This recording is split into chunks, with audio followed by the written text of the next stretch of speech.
talk about insight as a medieval historian. Yeah. I mean, historian training shape your view now.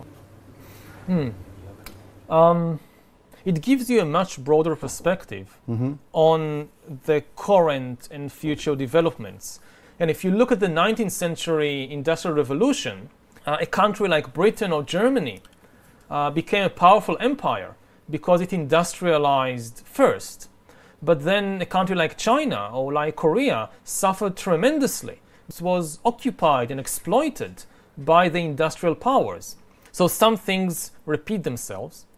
Every invention, every discovery usually creates new inequality. As a historian, I can raise a warning that it's very unlikely that the new powers of artificial intelligence will be shared equally between all the countries in the world. It's much more likely that some countries will lead this new revolution. They will be able to dominate and conquer and exploit all the others in an even more extreme way. So some things repeat themselves, but other things are really different. I would say that maybe the most important difference is that in the past, almost all the inventions and discoveries, they gave people control of the world outside. We learned how to control the other animals, the forests, the rivers, but we never gained much power over the world inside us. And this is the big change that will happen in the 21st century. Powers we are gaining is power over the internal world, to re-engineer and manufacture bodies and brains and minds. I think Earth will be dominated by entities which are more different from us than we are different from Neanderthals or from chimpanzees. Do you feel that maybe sometimes you underestimated the human spirit? I mean, from late 19th century, maybe from Freud, they tried to explore your psychology. And also Virginia Woolf said the human spirit changed totally. But really change? You're right. We know very little about the mind and about the spirit or the psychology of humans.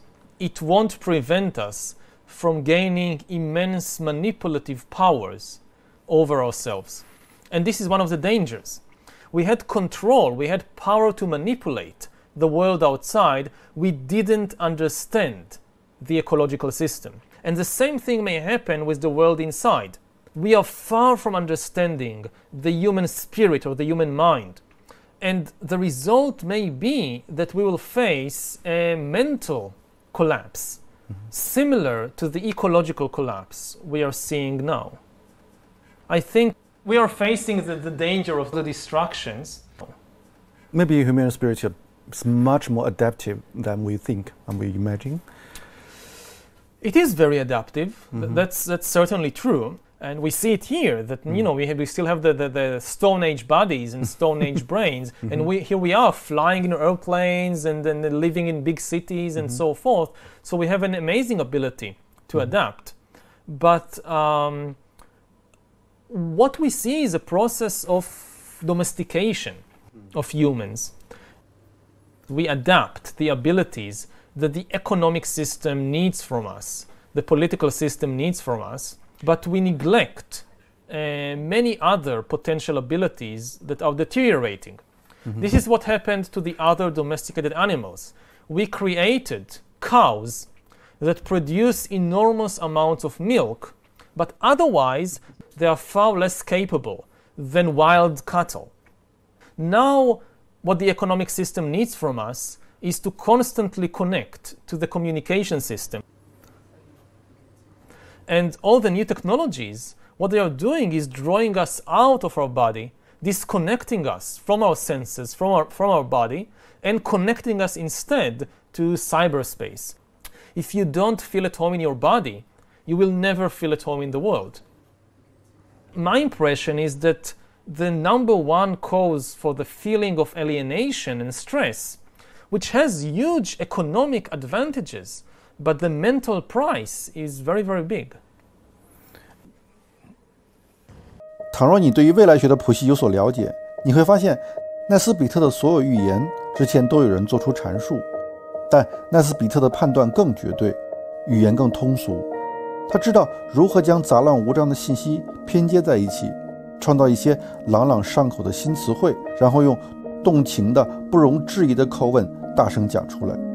他传递的不是思想，而是概念。他不鼓励你展开独立思考，而是要让你有原来如此的顿悟。As a historian, most of the insights you gain by looking at how things changed in the past. But then once you understand the mechanism of change, you can use this understanding to try and say something about the future. How do you evaluate your own visionary capability? I hope they are good. I think history is really the study of change. Yeah. Historians, their speciality is to study how things change in the world. I mean, it's so funny or very paradoxical. You're trained as a historian, but people ask you like you are a prophet about future. So how do you think about it? Now, of course, and I try to clarify it, but people don't always want to listen. I try to clarify it that I'm not a prophet. I'm not making predictions. Nobody knows what the world would be like in 30 or 50 years. It's impossible. Now, many people read your books because they want to survive in the future. Yes. It's become a new social Darwinism. So how do you react to it? I mean, they are reading. Well, you know, this is one of the problems of writing books and being an author, that you have no control of the way in which people read your books. Yeah. And I see it in many cases, like I write a passage in an ironic tone. For me, it's obvious that this is irony. And I think everybody who reads it will understand. I don't mean it seriously. It's just an irony. They didn't get it. And they don't get it. I mean, they read it in a completely flat and serious way. And they understand exactly the opposite of what I intended. So when you were on the stage, you talk about this. So you feel strong alienated from the reality? So it sometimes happens with some people, and you just have to accept that. I mean, there is no way to write something that people will always understand. You think about, I don't know, say the Bible. So you have Jesus coming and telling his disciples, if somebody slaps you on the cheek, turn the other cheek. And you should have only love for all people. And somehow people read this and they burn heretics and they start religious wars. I mean, how, if it's possible to get from Jesus to religious wars, then people can just, you know, do with texts almost anything they like. Okay. I mean, again, I don't try to predict the future. I try to point out different possibilities, and I hope that, like Huxley, I'm offering an interesting visions. Yeah. Okay. Do you mind people call you guru? I don't like it, but I have no control over them. Okay. Hope to see you in Israel. Maybe we are planning to go there to see you there, Israel. Yeah. Thank you. It was a very interesting. It's not the usual questions. Yeah, we should talk more maybe next time. Okay. Take care. You too. You know, I just traveled from Jerusalem, the old city. You see the different culture, different religion, and I mean very mixed culture, and a lot of burden from history. Is there a kind of Israeli mentality? Could you describe it? As a tourist, maybe you go there. Oh, it's very interesting. Or you see all the old places. This is where Jesus was, and so forth. But you live there. The amount of hatred in that place.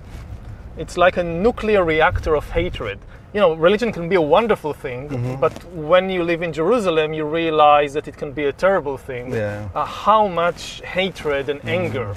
Ideally, a temple or a religious place is a place where you go in order to experience peace and harmony. If you go to a temple and you experience hatred and anger, then this is a dysfunctional temple. It's not working, you know. It's like going to a hospital and getting back even more sick. So Jerusalem for me is a dysfunctional temple.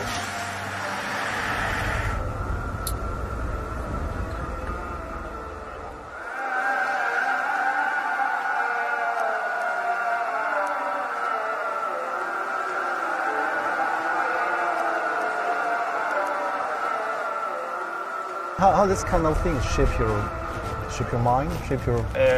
The influence on me, of if this is what you ask, it obviously has an impact. I mean, if you live in a place like Silicon Valley, maybe you can have this kind of utopian vision of a world governed by science and by rationality and things like that. But if you live in the Middle East, it's obvious to you that you cannot escape this tension, because all around you people are killing each other because of their belief in fictional stories. So it's very clear to you that fiction is an extremely powerful thing. My house, the village where I live, is exactly middle of the way between Tel Aviv and Jerusalem.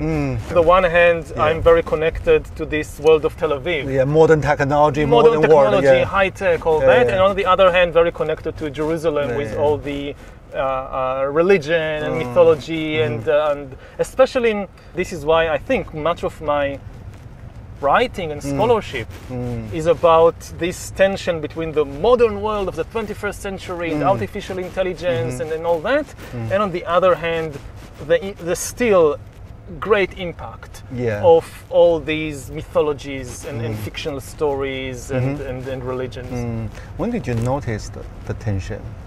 When did you notice the hatred of religions and I think only when I left Israel and I went to do my PhD in Oxford, then I realized how much tension there is in the place. Or, you know, when you're born into it, you think, well, this is how the world is. And only when you go out, you realize, no, this is not how the world is. Tell me more about, your self-searching in Oxford, your life, your thinking, your mentality, how the change happened. How the change happened? Well, I went to Oxford to do my PhD on military history. I was always very interested in the big questions of life. What are we doing here, and what is the meaning of life, and what is the source of suffering in the world, and things like that. But I got the impression that you couldn't really engage with these questions in the academic world. The academic world is kind of pushing you to focus on more and more narrow and specialized questions. On a parallel track, I'm personally very engaged and interested in these big philosophical questions. Big tension for you. Yeah. When I got my tenure at the university, I felt that, okay, now I'm kind of secure. Now they can't do anything to me. I'm some terrible crime, like you murder the dean or something, they can't touch you. So I try and reconnect the two tracks with these big questions about humanity and about life. I guess it was luck had something to do with it, but it was very successful. In the 20th century, there are some historians also ask big questions, like Arnold Toynbee, H.G. Wells. How this kind of tradition shaped you? Influenced me. Well, the biggest influence on me, I think, was from Jared Diamond. Jared Diamond. He was a specialist in birds. He was the one who came and kind of showed the historians, look, you can do these things to, like, looking at humans from a bird's eye view. From bird to bird view. So, if comparing Jared Diamond, what's your advantage and disadvantage of your books? Their strength compared with me is that I don't really have any background in biology. But if you just know biology, if you just understand evolution and you know everything there is to know about humans, you can now explain human history. I don't think that this can work because human history also has a very important ingredient of culture, of ideas, of stories, of fictions, and this is kind of my speciality. The exploration and understanding of fictions and mythologies and stories and their immense impact on human history. And if you don't give enough importance to the stories, to the fictions, you will never understand something like the Second World War, or like the French Revolution, or like the rise of Christianity.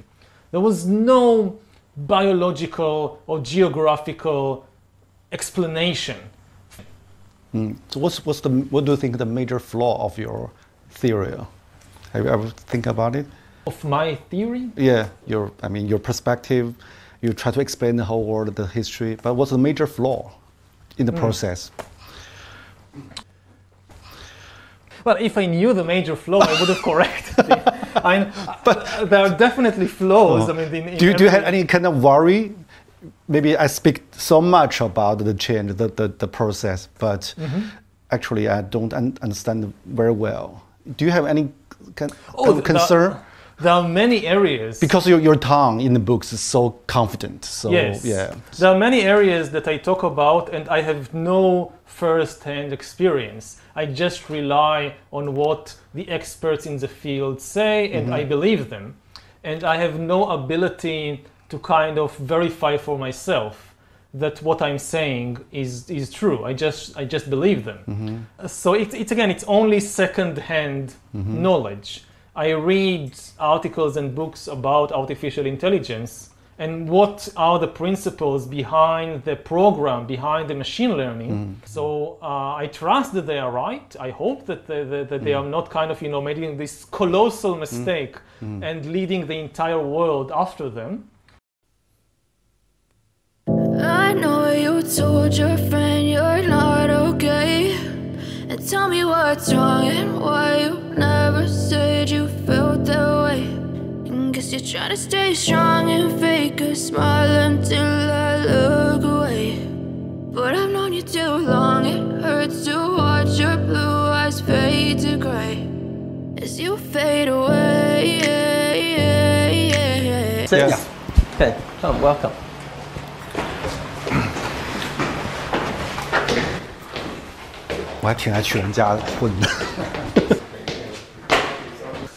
Welcome, welcome everybody. Maybe say something about yourself. You're from Dutch? Well, I am from a Dutch-German family, but I was born here. Nowadays I'm studying to become a rabbi, conservative rabbi. How could one be a rabbi? You have to study and you have to pass exams. You compare with the priest for the Christian, similar things or not similar? I mean, the role they played in the social society. I think you are the spiritual leader of the people, and it's a very important job because you're working with people. For us, for outsider, the Jewish education seems very interesting combination. On the one side, it's quite religious. You stick some everlasting truths. On the other side, the Jewish people seems very open to new technology, new knowledge. So how to explain the combination of this kind of paradox? If you read the Talmud, you can see in the Talmud that they already were very much open-minded. They had already broad knowledge. They didn't say, oh, we only have to confine ourselves to one knowledge, which is the Jewish. We have to understand everything because life is about everything. Talmud is a lot about discussions, open discussions. We bring different ideas and, oh, you heard a story that came from another country. How do we relate to that story? Is it relevant to us? I think that in the Jewish philosophy, and you have to listen to everything, understand other cultures, other people. 2,000 years ago, we were fighting amongst ourselves. And because we were fighting, there were splits in the people, the temple was destroyed. So, I think that the big issue of today is how do we build bridges? How do we educate the next generation? So we build bridges to people who are different than us. And how the Jewish people deal with the trauma? Teach the kids to know the trauma, to know their past. We realized that the stories are very, very important. Everybody started talking about it and understanding that it is important to discuss it. Do you think the Israel today still facing kind of existential crisis? I want to believe that not. I think that, look, there are people in the world that say that they want us to disappear. But I don't think that, practically it's possible. But human beings are not always predicted. What we learn from history is that human beings, that people, never learn from history. So history can often repeat itself because we just don't learn. So we don't look with open eyes of what happened only a few years ago and say, okay, let's do it differently. So I don't know. I don't think that we are today on an immediate threat. But of course, Israelis feel that there is a threat. But I hope and I believe that we are strong enough and we'll be okay.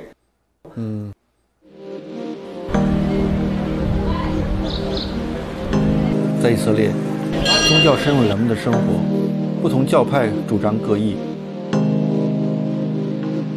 The fulfillment of my people's prayers for 2,000 years, 3 times a day. The Jewish. 海雅是一位有着3个孩子的正统教犹太人。Do you still feel lots of dangers everyday life in everyday life? There was a time when there were a lot of car rammings going on in Jerusalem, where terrorists would ram their cars into children. That was a scary time. My kids would go to school in the morning and I would literally cry with fear. That's not been happening in the past couple of years, so it's a quieter time right now. So I don't feel fear. I let my kids roam around freely. From your point of view, how to settle the huge conflict between Israel and Palestine is possible? During so long time. Right. I think with the consciousness that we have today, it's not so possible. We need to be doing that work on ourselves personally and inside of ourselves. I'm a therapist. I do couples workshops, where it's about working on communication. So I think we need to be communicating more with our enemies and working through it via communication. If the city is a patient, yeah, how to describe the psychological problem or maybe mental disorder for the city? It's interesting we're having this interview today. Today is the National Day of Mourning. There's all sorts of things that we do today to enter into a consciousness of mourning for all of the pain of the world. 2,000 years ago, our people had senseless hatred. We hated for no good reason. We hated our brother, we hated our cousin, we hated. And for that, our national story goes, our temple was destroyed and the Jewish people were dispersed all over the world because we could not love each other. That's our psychological ailment is hate. And so the fixing of that is going to be love. It is love, senseless love. What does that mean and how do we do that is a whole other question, but I think just having that awareness, and we're trying to learn how to love senselessly.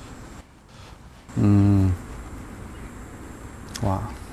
I know that seems like a little bit like theoretical maybe, but I think it's true. I think that's where we have to start. So in your book you also mention about the global meaning crisis actually. People don't know who they are and they lost identity.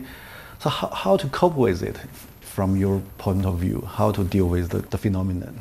We can't come back. We can't go back. We can't go back. This should be very clear. Yeah, we must create new. Yeah, what's new? What's the new meaning?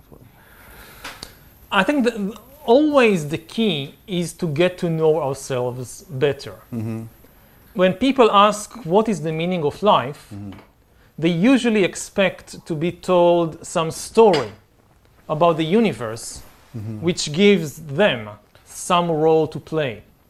You have the Jewish story, the Christian story, the national story, but all these stories are false because the universe doesn't work as a story. It exists today in the world, not Israel, not Japan, not Greece, not Egypt. None of them existed 5,000 years ago. Humans coming out of Africa, the first cave art, the farming, the invention of farming, of agriculture, the invention of writing, of money, the first cities, all these things happened long before any of the nations that today exist appeared.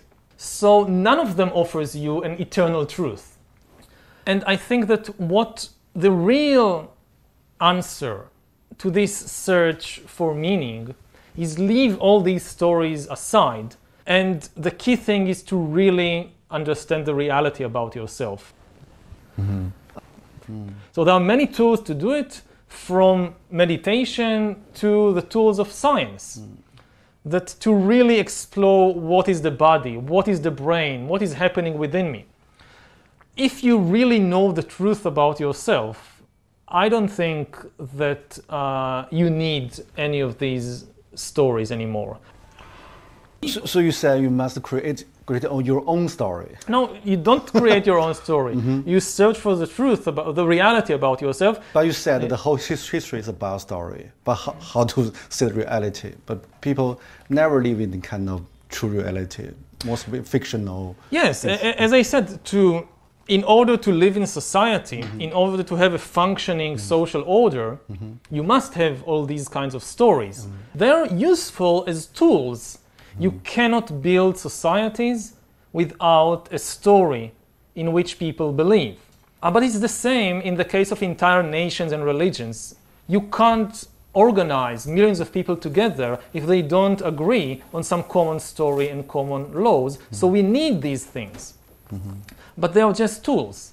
They are not the ultimate reality. If you mistake these imaginary stories for the ultimate reality, then you will never know the truth about yourself, and you will start usually sacrificing people for the sake of imaginary story, like what is happening in the Middle East all the times. 它算一种启蒙啊，让你想这些问题 ，AI 什么问题，但是大部分情况下大家不会真的想嘛，大家只是盲从某种新的说法而已，新的流行而已，它不是催促你更复杂性的思考，或者说要面对自己的很多问题，它更像是一种抚慰剂的方式。启蒙还是要很多自我发现的觉醒。你看那个乌鸦在上面，下面卧虎藏龙，哇，好漂亮！你从建筑形上显然它是有点博采众长，就有点和像他要把其他的宗教大同是吧？完全大同在这里。